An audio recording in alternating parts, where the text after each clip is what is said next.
श्री भागवत सुधा सागर भगवान वेद व्यासकृत श्रीमद्भागवत 12 स्कंधों की सरल हिंदी व्याख्या श्लोकाक सहित। सुख सागर भी बोलते हैं इसको। त्वमेव माता च पिता त्वमेव बंधुश्च सखा त्वमेव विद्या द्रविणं त्वमेव सर्वं मम देवो देव।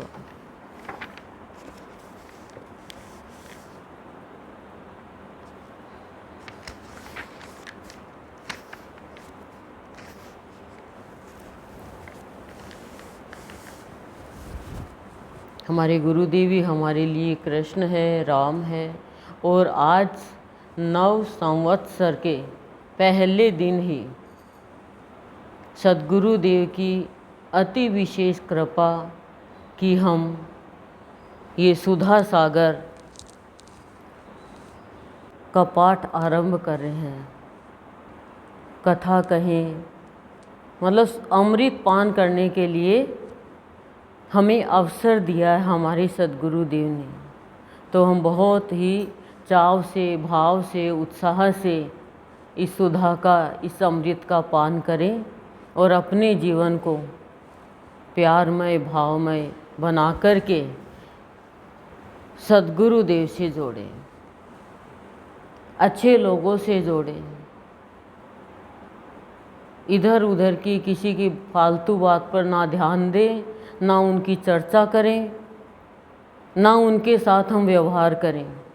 नहीं तो जो मिल रहा है वो हमारा नहीं रहेगा, वो जिनका है उनके पास वापस लौटकर आ जाएगा। इसलिए इन बातों का ध्यान रखना चाहिए। तभी ये सुधा सागर है, ये सुख सागर है।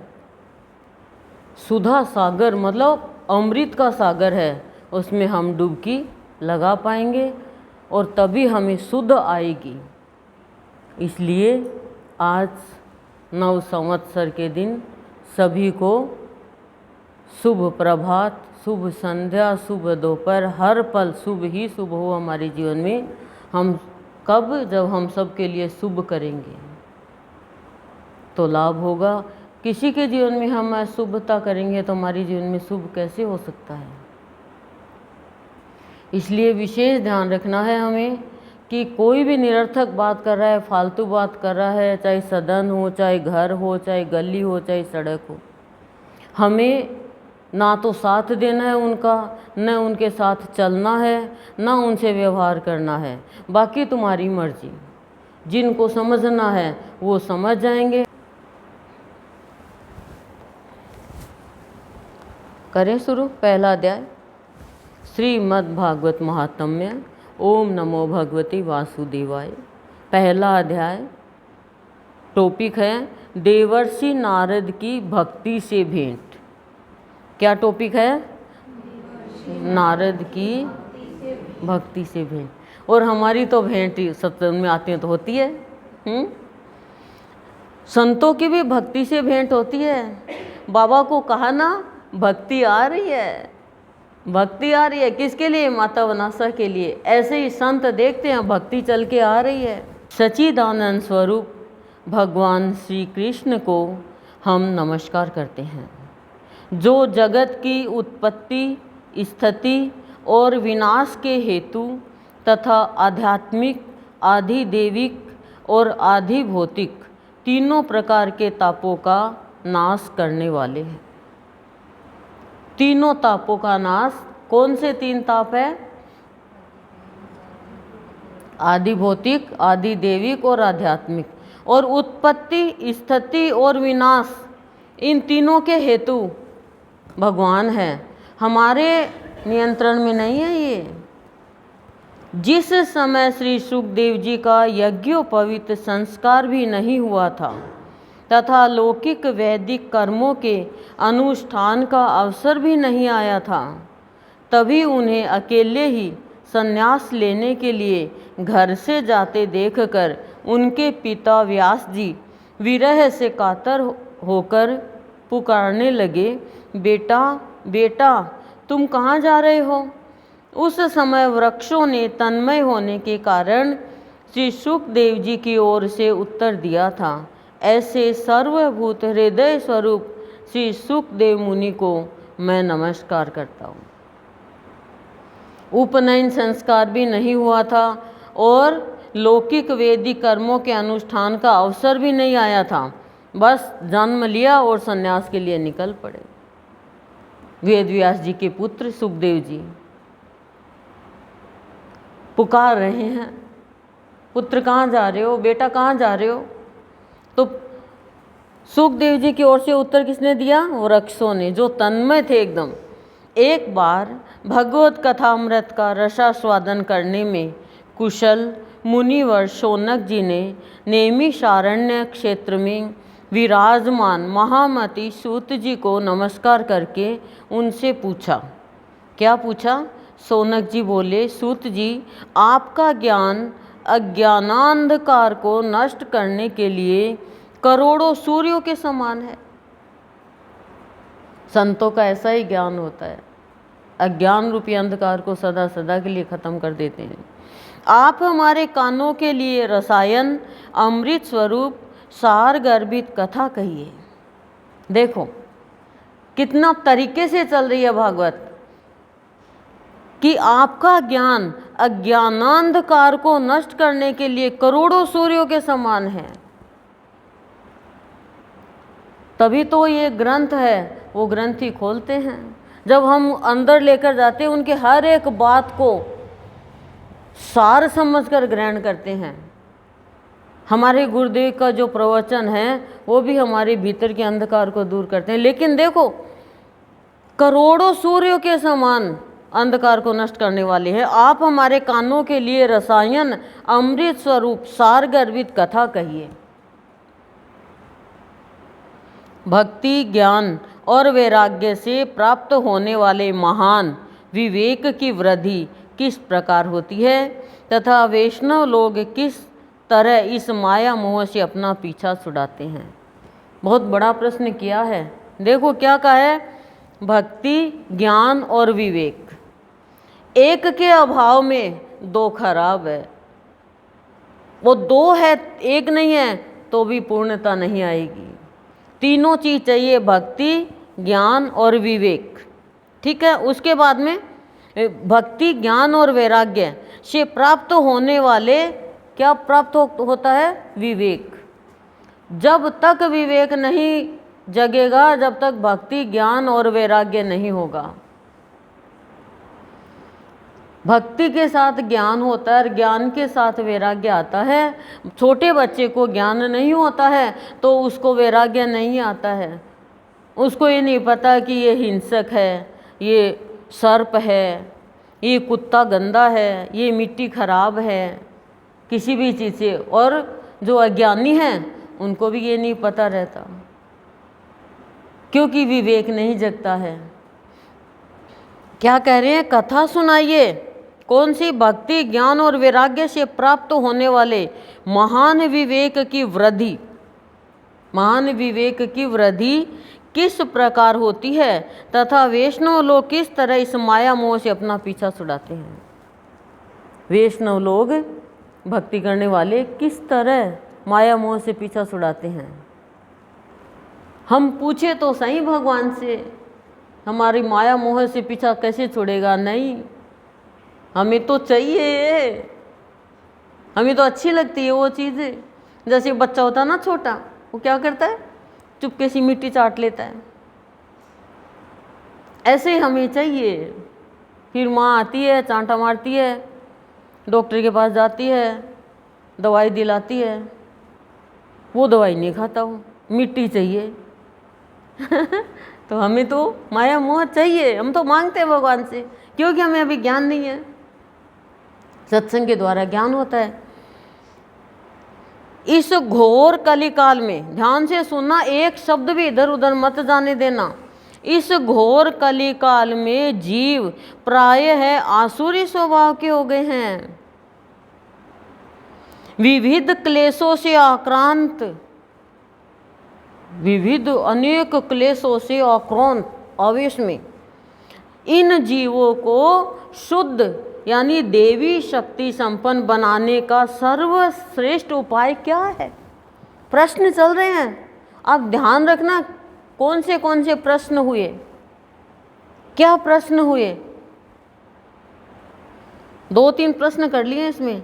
सूत जी, आप हमें कोई ऐसा शाश्वत साधन बताइए जो सबसे अधिक कल्याणकारी तथा पवित्र करने वालों में भी पवित्र तथा जो भगवान श्री कृष्ण की प्राप्ति करा दे।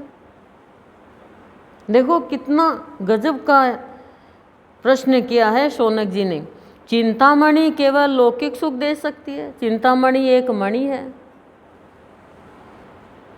और कल्पवृक्ष अधिक से अधिक स्वर्गीय संपत्ति दे सकता है, कल्पवृक्ष का आपको पता ही है।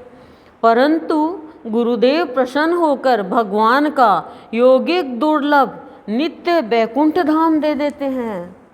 गुरुदेव की ऐसी कृपा है जो योगियों को भी दुर्लभ होती है। सूत जी ने कहा, शौनक जी, तुम्हारे हृदय में भगवान का प्रेम है, ये सब संत है।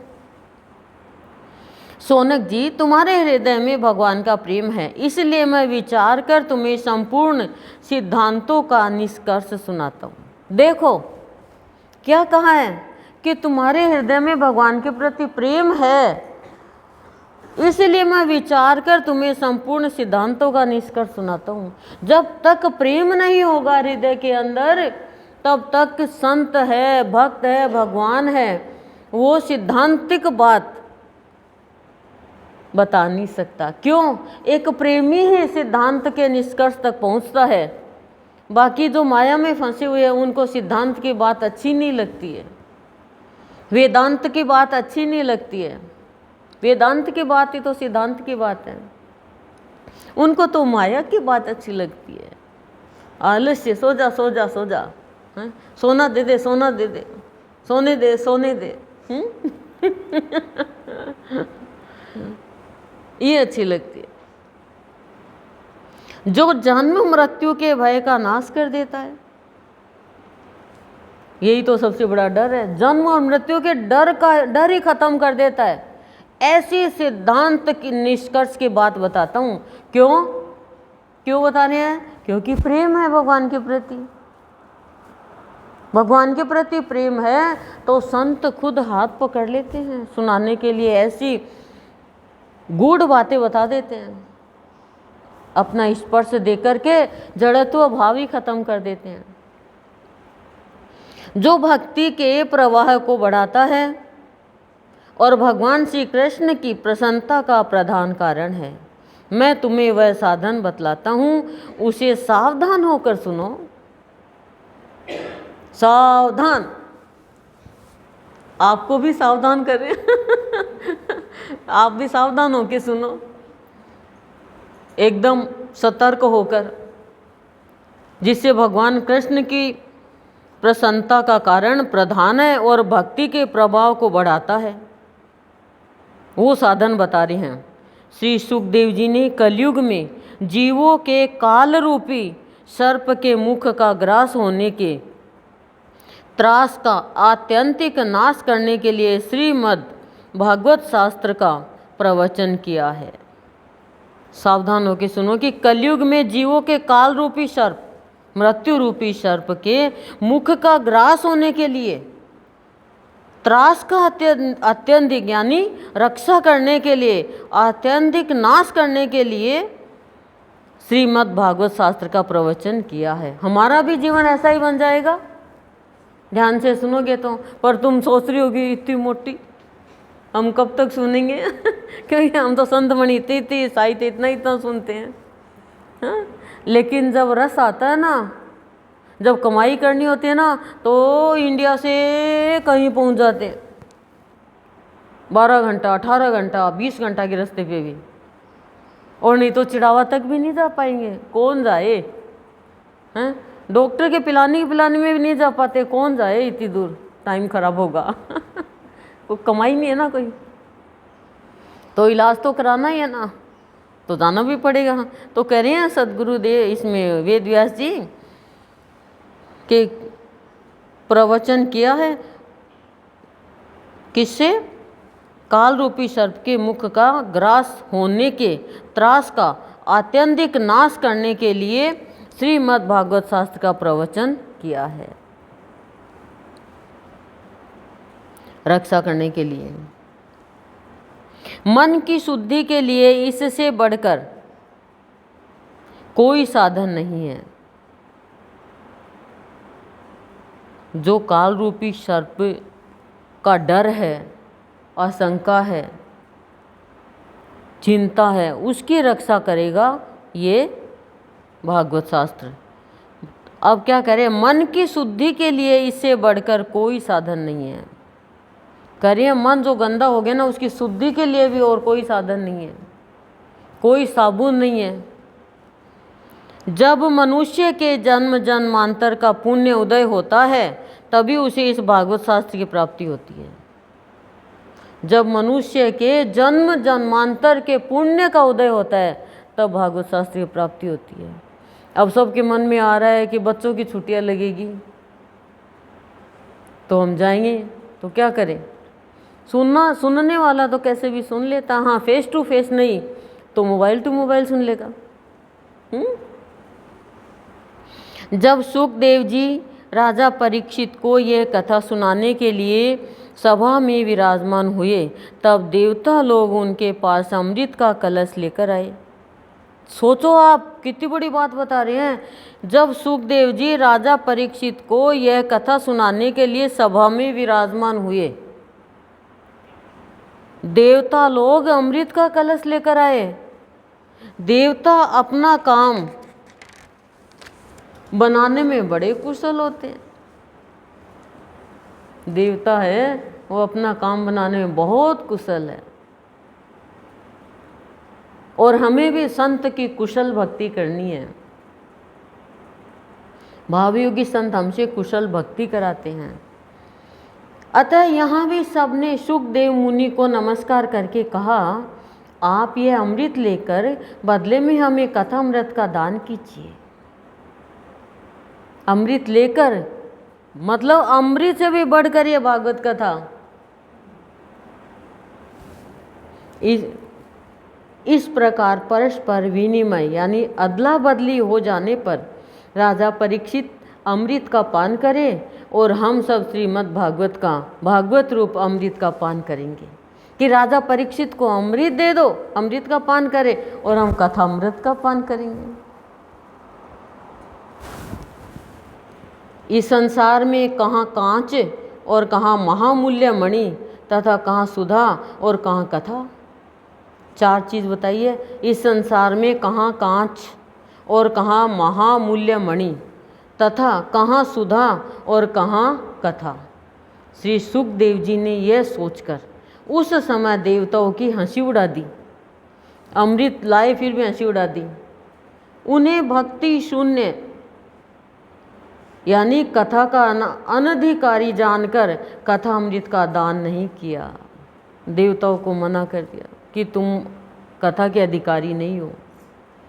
इस प्रकार यह श्रीमद् भागवत की कथा देवताओं को भी दुर्लभ है। तो हम तो देवता से भी बड़े हैं, बड़े भाग्य मानुष तन पावा, पर फिर भी हम समझ नहीं रहे। पूर्व काल में श्रीमद् भागवत के श्रवण से ही राजा परीक्षित की मुक्ति देखकर ब्रह्मा जी को भी बड़ा आश्चर्य हुआ था कि भागवत से तो मुक्ति हुई थी राजा परीक्षित की। कारण पूछा कैसे मुक्ति मिलेगी? सर्प तो मेरे को आके काटेगा क्योंकि मुझे श्राप दे दिया। अब क्या करना चाहिए? तो बोलो भागवत है जो तुझे मुक्ति दिलाएगी। उन्होंने सत्यलोक में तराजू बांधकर, देखना ब्रह्मा जी ने क्या किया है, उन्होंने सत्यलोक में तराजू बांधकर सब साधनों को तोला। सत्यलोक में अन्य सभी साधन तोल में हल्के पड़ गए। अपने महत्व के कारण भागवत ही सबसे भारी रहा। भागवत का महत्व बताया है। यह देखकर सभी ऋषियों को बड़ा विस्मय हुआ। उन्होंने कलयुग में इस भगवत रूप भागवत शास्त्र को ही पढ़ने सुनने से तत्काल मोक्ष देने वाला निश्चय किया। सप्ताह विधि से श्रवण करने पर यह निश्चय भक्ति प्रदान करता है।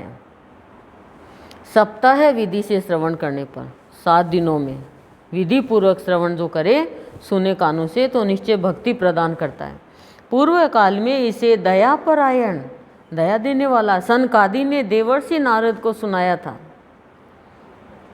यद्यपि देवर्षि ने पहले ब्रह्मा जी के मुख से इसे श्रवण कर लिया था, तथापि सप्ताह श्रवण की विधि तो उन्हें सनकादि ने ही बताई थी। ये ब्रह्मा जी के मानस पुत्र है सनकादि।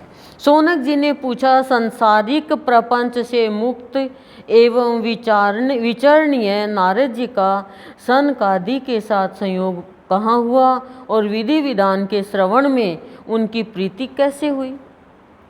प्रश्न कर लिया। सुत जी ने कहा, अब मैं तुम्हें वह भक्तिपूर्ण कथानक सुनाता हूँ, वह मतलब कथा सुनाता हूँ जो श्री सुखदेव जी ने मुझे अपना अनन्य शिष्य जानकर एकांत में सुनाया था। मुझे एक शिष्य मानकर एकांत में सुनाया था। एक दिन विशालापुरी में वे चारों निर्मल ऋषि सत्संग के लिए आए। वहाँ उन्होंने नारद जी को देखा। सनकादि ने पूछा, ब्राह्मण, आपका मुख उदास क्यों हो रहा है? आप चिंतातुर कैसे हैं? इतनी जल्दी जल्दी आप कहाँ जा रहे हैं? देखो कितने प्रश्न किए हैं। और आपका आगमन कहाँ से हो रहा है? इस समय तो आप उस पुरुष के समान व्याकुल जान पड़ते हैं जिसका सारा धन लुट गया हो। आप जैसे आसक्ति रहित पुरुषों के लिए यह उचित नहीं है, इसका कारण बताइए। भाई, आसक्ति है जिसकी वस्तुओं में, संसार में, वो तो उदास हो जाए, दुखी हो जाए, चिंतित हो जाए, लेकिन जिसके अंदर आसक्ति नहीं है वो कैसे हो सकता है ऐसे? तो आगे बता रहे, नारद जी ने कहा, मैं सर्वोत्तम लोक समझकर पृथ्वी में आया था, कि सबसे उत्तम लोक समझकर मैं इस पृथ्वी पर आया हूँ। नारद जी बोल रहे हैं, यहाँ पुष्कर, प्रयाग, काशी, गोदावरी, हरिद्वार, कुरुक्षेत्र, श्रीरंग और सेतुबंध आदि कई तीर्थों में मैं इधर उधर विचरता रहा, किंतु मुझे कहीं भी मन को संतोष देने वाली शांति नहीं मिली। नारद जी कह रहे हैं, मैं तो सोच गया कि सबसे उत्तम ये लोक है, लेकिन मैं इतनी जगह तीर्थों में भी घुमा पर मुझे शांति नहीं मिली। इस समय अधर्म के सहायक कलयुग ने सारी पृथ्वी को पीड़ित कर रखा है। कलयुग ने सबको पकड़ रखा है। अब यहाँ सत्य, तप, शौच यानी बाहर भीतर की पवित्रता, दया, दान आदि कुछ भी नहीं है। बेचारे जीव केवल अपना पेट पालने में लगे हुए हैं। वे असत्यभाषी, ये कलयुग का प्रभाव है, सब पेट पालने में लगे। आलसी, देखो, मंदबुद्धि, भाग्यहीन, उपद्रवग्रस्त हो गए हैं। ये कलयुग का प्रभाव है। कोई भी असत्यभाषी, आलसी, मंदबुद्धि, भाग्यहीन, उपद्रवग्रस्त हो गए हैं, ये सब कलयुग के प्रभाव से। इस तरह कलयुग के दोष देखता और पृथ्वी पर विचरता हुआ मैं यमुना जी के तट पर पहुंचा। नारद जी कह रहे, मैंने ये देखा पृथ्वी पर ये हो रहा है, कलयुग का प्रभाव बहुत फैल रहा है। तो संत दुखी हो गए। संत ही तो बचाते हैं हमें कलयुग के प्रभाव से। तो फिर वो यमुना तट पे पहुँचे, जहाँ भगवान श्री कृष्ण की अनेकों लीलाएं हो चुकी है। मुनिवरों सुनिए, वहाँ मैंने एक बड़ा आश्चर्य देखा। वहाँ एक युवती स्त्री खिन्न मन से बैठी थी। यमुना जी के पास एक युवती स्त्री बहुत खिन्न मन से बैठी थी, दुखी मन से। उसके पास 2 वृद्ध पुरुष अचेत अवस्था में पड़े जोर जोर से सांस ले रहे थे। उनको मतलब चेत नहीं था। वह तरुणी उनकी सेवा करती हुई कभी उन्हें चेत कराने का प्रयत्न करती और कभी उनके आगे रोने लगती थी। वह अपने शरीर के रक्षक परमात्मा को दसों दिशाओं में देख रही थी। उसके चारों ओर सैकड़ों स्त्रियां उसे पंखा झल रही थी और बार बार समझाती जाती थी। दूर से यह सब चरित्र देखकर मैं कौतूहलवश उसके पास चला गया, कि मुझे आश्चर्य हुआ और मैं उनके पास चला गया कि ये क्या नज़ारा है। मुझे देखकर वह युवती खड़ी हो गई और बड़ी व्याकुल होकर कहने लगी। आप लोगों ने तो भागवत करीब करीब सुनी है, बताओ। मैंने तो सुनाया भी है भावसागर सप्ताह में।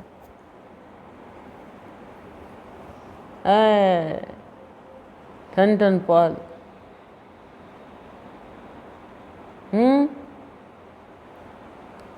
जबकि तो मैंने भावसागर सप्ताह अपनी सुनाई, उसमें भी बताया है।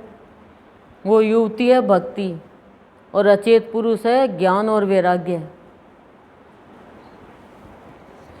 युवती ने कहा, अजी महात्मा जी, क्षण भर ठहर जाइए और मेरी चिंता को भी नष्ट कर दीजिए। आपका दर्शन तो संसार के सभी पापों को सर्वथा नष्ट करने वाला होता है। संत के दर्शन कष्ट नष्ट, संत करे कष्ट को नष्ट। मानसिक कष्ट नष्ट करता है संत। संतों के कोई कष्ट नहीं होता है, संत तो लेते हैं किसी का। बताओ। और संत शरीर पे इतना नहीं ध्यान देते, संत मन को साफ सुथरा रखते हैं। हम प्राणी शरीर को साफ सुथरा रखते हैं, संत मन को रखते हैं और शरीर को भी रखते हैं। सत्संग में आने के बाद में शरीर को भी रखना है, मन को भी रखना है। क्यों? ये शरीर भगवान का मंदिर है कि नहीं?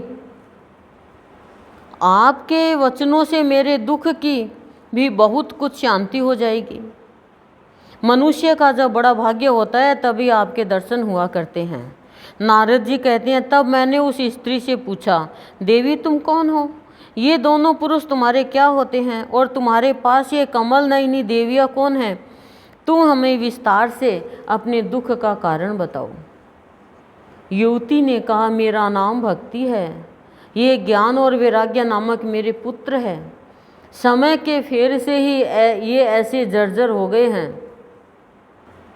ये देवियाँ गंगा जी आदि नदियाँ हैं, नदियाँ सेवा कर रही थी भक्ति की। ये सब मेरी सेवा करने के लिए ही आई है। इस प्रकार साक्षात देवियों के द्वारा सेवित होने पर भी मुझे सुख शांति नहीं है। देवियाँ सेवा करे फिर भी सुख शांति नहीं है। क्यों? पुत्र जर्जर हो गए, अचेत पड़े। तपोधन, अब ध्यान देकर मेरा वृतांत सुनिए। मेरी कथा वैसे तो प्रसिद्ध है, फिर भी उसे सुनकर आप मुझे शांति प्रदान करें। भक्ति को भी संत शांति देता है। ज्ञान वैराग्य अचेत पड़े, हमारे अंदर है ज्ञान वैराग्य। ज्ञान हुआ नहीं, वैराग्य आया नहीं, अचेत पड़े हैं। संत ही तो जगाएंगे, तभी तो गुरुदेव सत्संग में ला रहे हैं। मैं द्रविड़ देश में उत्पन्न हुई, कर्नाटक में बढ़ी, कहीं कहीं महाराष्ट्र में सम्मानित हुई, किंतु गुजरात में मुझको बुढ़ापे ने आ घेरा। देखो, भक्ति भी प्रकट होती है। ये अपना स्थान बता दिया, गुजरात में बोले मेरा बुढ़ापा आ गया। वहाँ घोर कलयुग के प्रभाव से पाखंडियों ने मुझे अंग भंग कर दिया। चिरकाल तक यह अवस्था रहने के कारण मैं अपने पुत्रों के साथ दुर्बल और निस्तेज हो गई। अब जब से मैं वृंदावन आई तब से पुनः परम सुंदरी स्वरूपवती नव युवती हो गई हूँ, क्योंकि वृंदावन श्री कृष्ण की लीला भूमि है। किंतु सामने पड़े हुए ये दोनों मेरे पुत्र थके मांदे दुखी हो रहे हैं। अब मैं यह स्थान छोड़कर अन्यत्र जाना चाहती हूँ। ये दोनों बूढ़े हो गए हैं, इसी दुख से मैं दुखी हूँ। मैं तरुणी क्यों और ये दोनों मेरे पुत्र बूढ़े क्यों? हम तीनों साथ साथ रहने वाले हैं, फिर यह विपरीतता क्यों? तीनों चीज़ साथ रहती है और संत हमें देते भी हैं, भक्ति, ज्ञान, वैराग्य। अब आपको पता चला होगा कि विवेक क्यों नहीं जगा, क्योंकि ये तीन चीज़ नहीं मिली। अब गुरुदेव ने सोचा अब ये लास्ट हथियार ये है, इससे भी नहीं जगेगा तो फिर और कोई हथियार लाएंगे।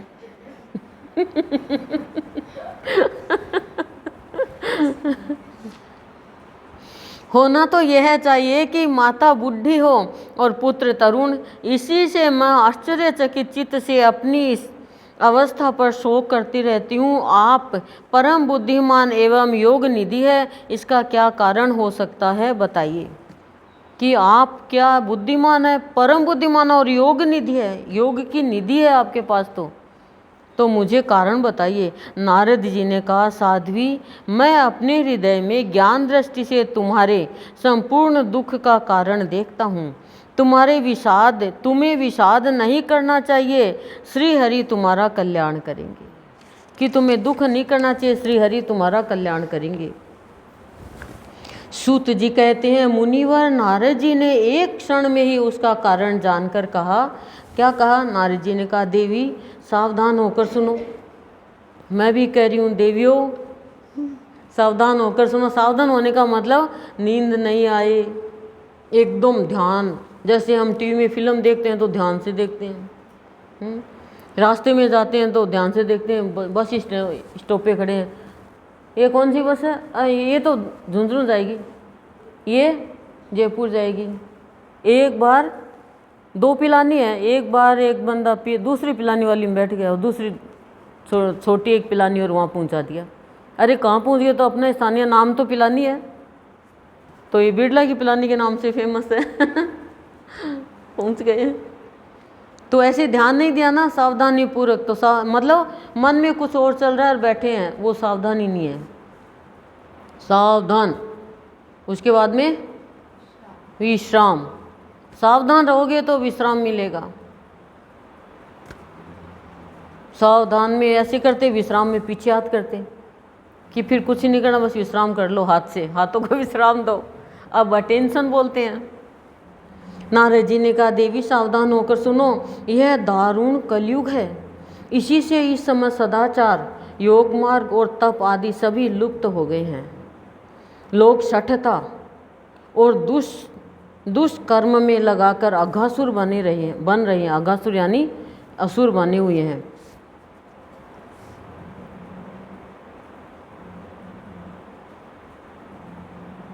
संसार में जहाँ देखो वहीं सत्पुरुष दुख से म्लान है और दुष्ट सुखी हो रहे हैं। सत्पुरुष तो दुख से म्लान है, गंदे हो रहे हैं, और दुष्ट है वो सुखी है। सबके है ये प्रश्न कि देख, हम इतना सत्संग करते और तो ही हमारे दुख आ रही है, कुछ ही नहीं करते, पाप पे पाप किए जा रहे हैं, फिर भी ये सुखी है। इस समय जिस बुद्धिमान पुरुष का धैर्य बना रहे वही बड़ा ज्ञानी या पंडित है। धैर्यवान ही ज्ञानी पंडित है, धैर्य है नहीं। पृथ्वी क्रम से प्रतिवर्ष शेष जी के लिए भार रूप होती जा रही है। अब यह छूने योग्य तो क्या, देखने योग्य भी नहीं रह गई है, और न इसमें कहीं मंगल ही दिखाई देता है। शेष नाग जी ने तो उठा रखा ना पृथ्वी को, वो भारी हो गई। अब किसी को पुत्रों के साथ तुम्हारा दर्शन भी नहीं होता। विषयानुराग के कारण अंधे बने हुए जीवों से उपेक्षित होकर तुम जर्जर हो रही थी। कि विषय से अनुराग जिनका है, विषयों में जो अंधे हैं, उन जीवों से उपेक्षित यानी तुम्हारा अनादर हो रहा था और तुम जर्जर हो रही थी। वृंदावन के संयोग से तुम फिर नवीन तरुणी हो गई हो। अतः यह वृंदावन धाम धन्य है। हम भी देखो सत्संग में आके कितने खिल जाते हैं, खिले खिले, और 10 दिन मत आओ, मुरझाई हो जाओगी घर पे। कोरोना काल के बाद में सब आई तो सब ऐसे चेंज दिखी, क्या हो रहा है ये। और 10 दिन सत्संग हुआ और एकदम तरोताज़ा हो गई, जैसे फूल में पौधों में पानी दे दिया हो। जहाँ भक्ति सर्वत्र नृत्य कर रही है, परंतु तुम्हारे इन दोनों पुत्रों का यहाँ कोई ग्राहक नहीं है, इसलिए इनका बुढ़ापा नहीं छूट रहा है। कोई ग्राहक ही नहीं है। ज्ञान चाहिए नहीं, वैराग्य चाहिए नहीं, वैराग्य भक्ति नहीं करने देते लोग कि गृहस्थी कौन चलाएगा। अरे भक्ति वाला तो अपनी गृहस्थी अच्छे से और चलाते हैं। ग्राहक नहीं है बोले वैराग्य के और उसके ज्ञान के, इसलिए इनको बुढ़ापा आ गया। यहाँ इनको कुछ आत्म सुख की प्राप्ति होने के कारण ये सोते से जान पड़ते हैं। भक्ति ने कहा, राजा परीक्षित ने इस पापी कलयुग को क्यों रहने दिया। परीक्षित के टाइम में तो आ गया था ना कलयुग। इसके आते ये सब वस्तुओं का सार न जाने कहाँ चला गया। कलयुग के प्रभाव से ही हम सार नहीं ले पाते हैं, यानी लाभ नहीं ले पाते हैं किसी का भी। भक्ति तो बहुत लोग कर रहे हैं लेकिन प्रभाव नहीं पड़ रहा है। करुणामय श्री हरि से भी यह अधर्म कैसे देखा जाता है। नारद जी कह रहे हैं कि वो तो करुणामय है, फिर भी अधर्म क्यों देख रहे हैं।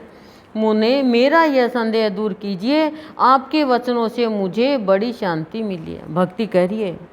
नारद जी ने कहा, बाले यदि तुमने पूछा है तो प्रेम से सुनो। कल्याणी, मैं तुम्हें सब बताऊंगा और तुम्हारा दुख दूर हो जाएगा। जिस दिन भगवान श्री कृष्ण इस भूलोक को छोड़कर अपने परम धाम को पधारे, उसी दिन से यहाँ संपूर्ण साधनों में बाधा डालने वाला कलयुग आ गया। भगवान के जाते ही कलयुग का प्रभाव पड़ गया, और हम जैसे जैसे सत्संग करते जाएंगे कलयुग का प्रभाव हमारे ऊपर नहीं पड़ेगा। देखो हम सत्संगियों के ऊपर कहाँ पड़ रहा है कलयुग का प्रभाव? थोड़ा थोड़ा पड़ रहा है। जब हम सत्संग को प्रधान नहीं मानते, प्रधानता नहीं देते, और सत्संग की महिमा नहीं जानते हैं, और संसार में अटक जाते हैं, तो सत्संग क्या करे? दिग्विजय के समय राजा परीक्षित की दृष्टि पड़ने पर कलयुग दीन के समान उनकी शरण में आया। दिग्विजय के समय राजा परीक्षित की दृष्टि पड़ने पर, दृष्टि पड़ गई उसके ऊपर। इसलिए भगवान जी, गुरुदेव जी, हमारी तो दुष्टों पर भी दृष्टि ना पड़े, क्योंकि इतनी दृष्टि नहीं है हमारी कि हम उनको बदल दें। क्या अच्छों पे ही दृष्टि पड़े। तभी देखो संत लोग नीचे गर्दन करके चलते हैं, और आपा एक एक ने देखा, एक एक ने देखा, ओ बाकी पैर रखे, बाकी पैर रखे, ऐसे करते हम। संतों को देखो कैसे चलते हैं, उनकी दृष्टि पड़ती नहीं है जल्दी से। ब्राह्मण के समान सारग्राही राजा ने यह निश्चय किया कि इसका वध मुझे नहीं करना चाहिए, क्योंकि जो फल तपस्या, योग एवं समाधि से भी नहीं मिलता, कलयुग में वही फल श्री हरि कीर्तन से ही भली भांति मिल जाता है। कलयुग में पता है कलयुग करने नहीं देगा तपस्या। तो अब तपस्या करने कहाँ जाए? पहले तो आश्रम में चले जाते, अब कहाँ आश्रम? मकान ही मकान बन गए लोगों के, हैं? अब घर को ही आश्रम बना लो। इस प्रकार सारहीन होने पर भी उसे इस एक ही दृष्टि से सारयुक्त देकर उन्होंने कलयुग में उत्पन्न होने वाले जीवों के सुख के लिए ही इसे रहने दिया था राजा परीक्षित ने। इस समय लोगों के कुकर्म में प्रवृत्त होने के कारण सभी वस्तुओं का सार निकल गया है, और पृथ्वी के सारे पदार्थ बीजहीन भूसी के समान हो गए हैं। देखो इस समय लोगों के कुकर्म में प्रवृत्त होने के कारण सभी वस्तुओं का सार निकल गया। सार लेना नहीं चाहता, खाली वाद विवाद करते हैं, ऐसा क्यों करें, ऐसा क्यों नहीं करें। ये क्यों ही तो मनुष्य को खत्म कर देता है। जिनका चित्त निरंतर काम, जिनका चित्त निरंतर काम, क्रोध, महान लोभ, अच्छा लोभ को महान बताया और तृष्णा से तपता रहता है, वे भी तपस्या का ढोंग करने लगे कि हम तपस्या कर रहे हैं। इसलिए तप का भी सार निकल गया।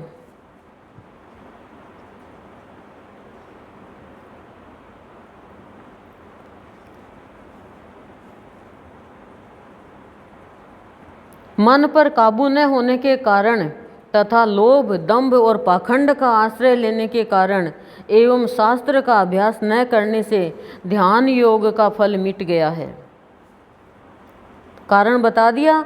देखो मन पर काबू नहीं है, मन अपने नियंत्रण में नहीं है, लोभ है, मन से ही लोभ होता है, और दंभ, अहंकार और पाखंड। पाखंड क्या है? अरे वो बारी पेट में दर्द हो रहा बहुत तेज, आज स्कूल नहीं जाना, ये लो, हो रहा कुछ ही नहीं, थोड़ी सी देर में खेलने लग गए। पाखंड मतलब पीड़ा नहीं है फिर भी पीड़ा दिखाना।